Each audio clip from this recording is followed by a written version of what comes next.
What's going on, ladies and gents?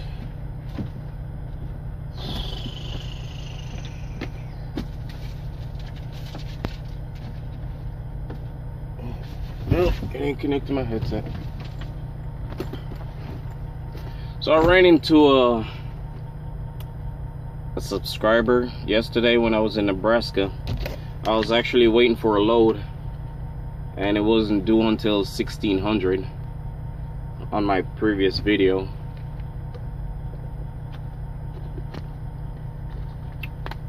Went to a Love's about right down the road from there, and I was bobtail.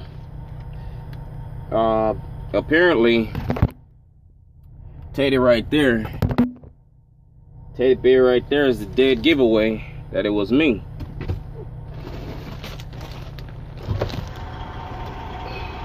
Came up to the truck. Well, he parked right beside me like this Western Star right here, and my bobtail was like halfway in the parking spot. So he got out the truck, came around in front of my truck, and then he asked me what's going on. So what's up? He asked me where's my trailer. Why am I sitting out here without a trailer? So I told him I dropped it at the shipper, and I'm just waiting for my preloaded trailer, because they said it wasn't ready until 1600. And I called them about 1300 to see if it was ready, because I got that load off for about 9 or 10 o'clock in the morning, and I called them, asked them if it was ready. They said no. So they told me to call back at like 12:40. I called back at 1 o'clock, still wasn't ready, 1300. So they say check back in the next 30 minutes, it's about 50%. Call back, they say it's still not ready, 75%. So I'll say, all right, I'll just call back at 1600. Call 1600, still wasn't ready. Good thing I didn't start my clock, like I said, because I literally would have sat there like 8 hours. I would have had to wait another 2 hours to get back a full clock. So long story short, he came up to the front of the tractor, came to the side, put my window down, and asked me what's up. Is everything all right? That's how he asked me where's my trailer and stuff. I told him at the shipper. So he say, you don't know how to approach me, because he said that he watched my videos. So I'm like,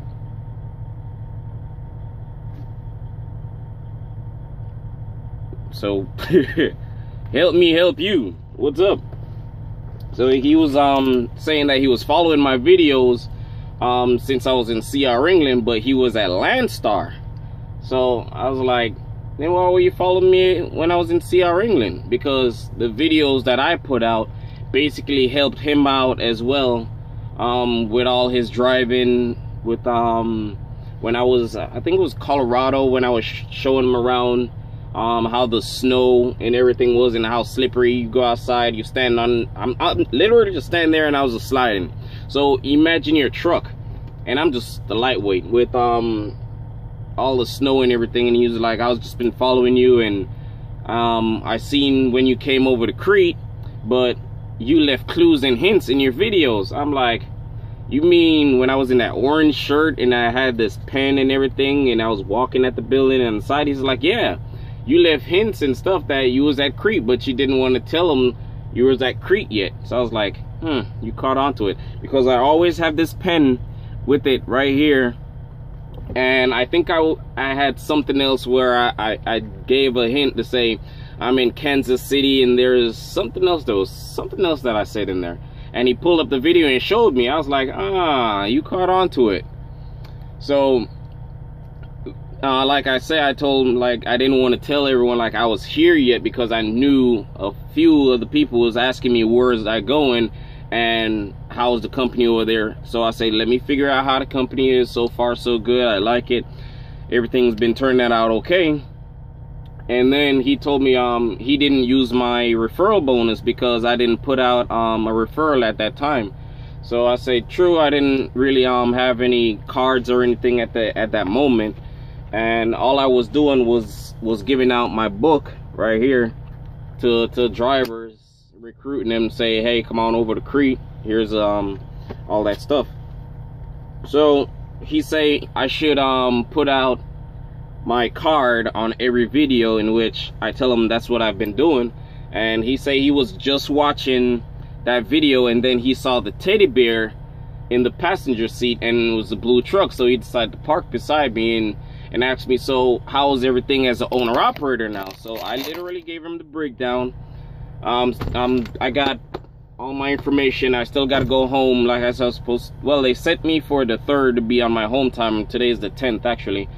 But I still needed my Qualcomm to be fixed. It's not picking up any signal, but everything still works on it.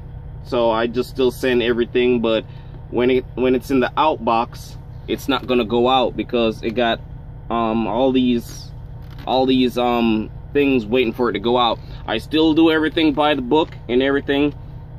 So as soon as they fix it, all I do is just hit approve all, and it sends off to CRETE, and they get everything. So he asked me, like I say, how was things as an owner operator. I tell him, well, it's pros and cons to it, because he say when he was over Landstar that he hopped into being an owner operator and he got suckered. I was like, yeah, you didn't do your research. So I basically broke down everything to him, was on my load offering, it's a sliding scale.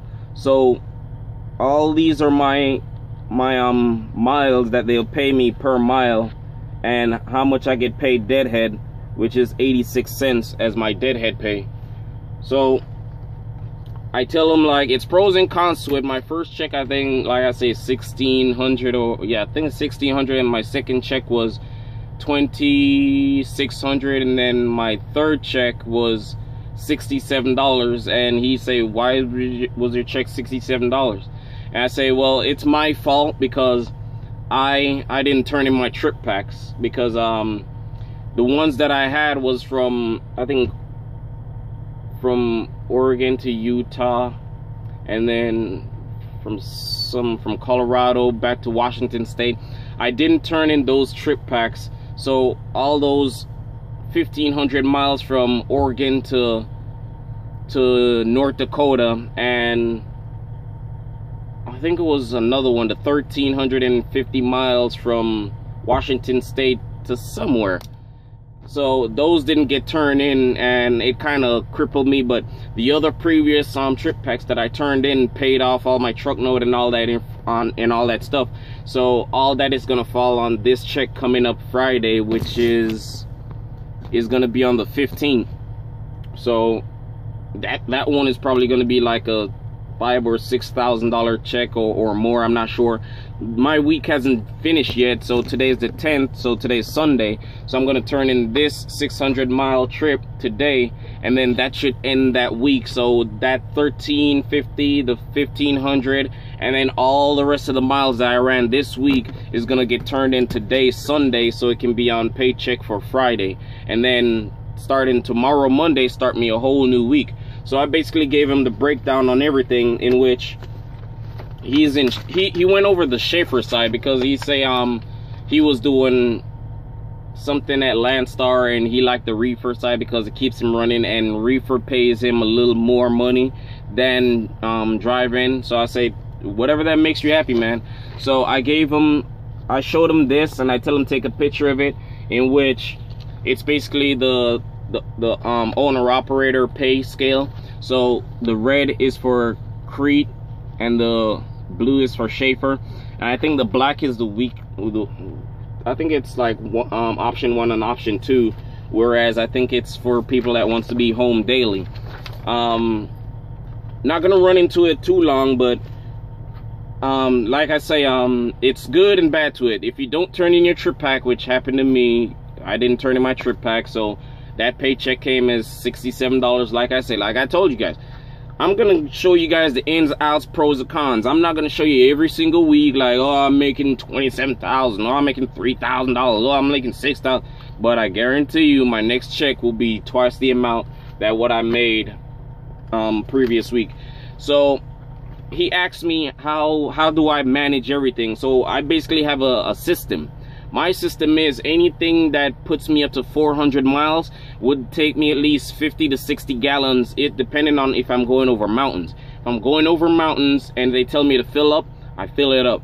If I'm on flat land and I'm going like 400 or 500 miles, I put 60 gallons. I don't go by the price range.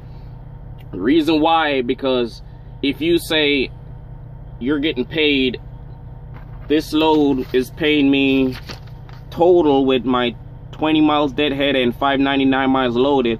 599 miles loaded is $676.87, because that's 0.13 miles cents per mile that I'm getting.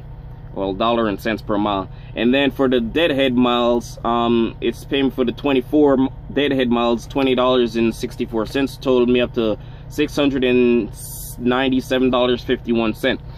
So I basically break it down to him. That's one paycheck for this first load.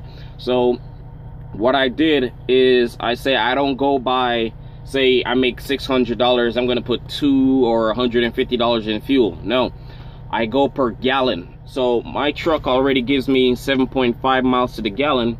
What I do, I look how much fuel I have, and I know I can get up to 400 or 500 miles tops with 60 gallons or 50 to 60 gallons. So what I will put, I put 60 gallons. That I know in my head flat land will pay me 60 gallons to get me 400 plus 400 to 500 miles plus.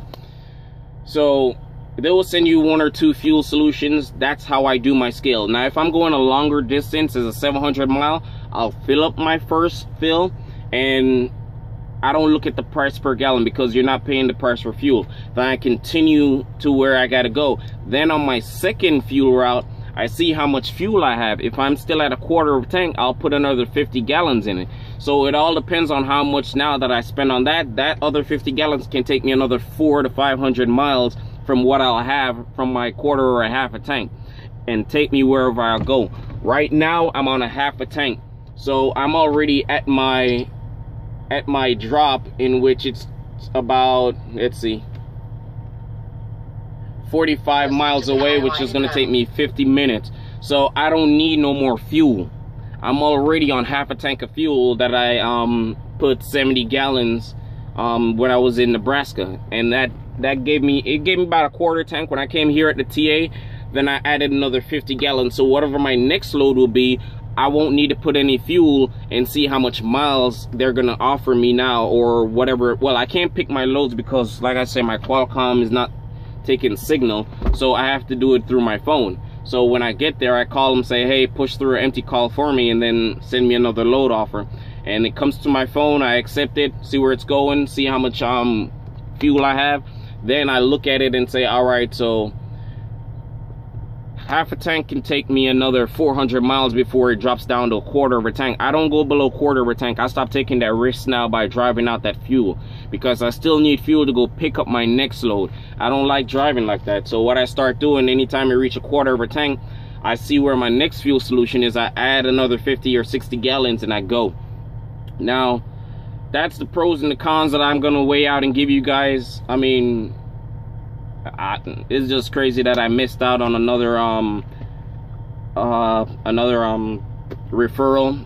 That would have been great on my resume, to see him look in to say, well, he's recruiting people, and he's also giving them tips and ideas how to make money. Like I say, I'm just starting out. I'm about 17 months, and he said also that he's been with the company about 4 months now, and I've been over here about 5 going on 6. So that means he was right behind me as soon as I came in. He left Landstar and came to CRETE, which is awesome, but he went to Schaefer.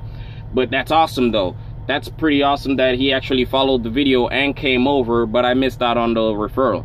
Now, I'm pretty sure there's a lot more of the people watching the video. Ladies and gentlemen, congratulations that that you got your CDL and you make that step. But I'm gonna cut this short. I'm gonna get ready to do my pre-trip, and I got 10 minutes just to do my quick walk around, check my engine, and then after that 10 minutes, then I'll just put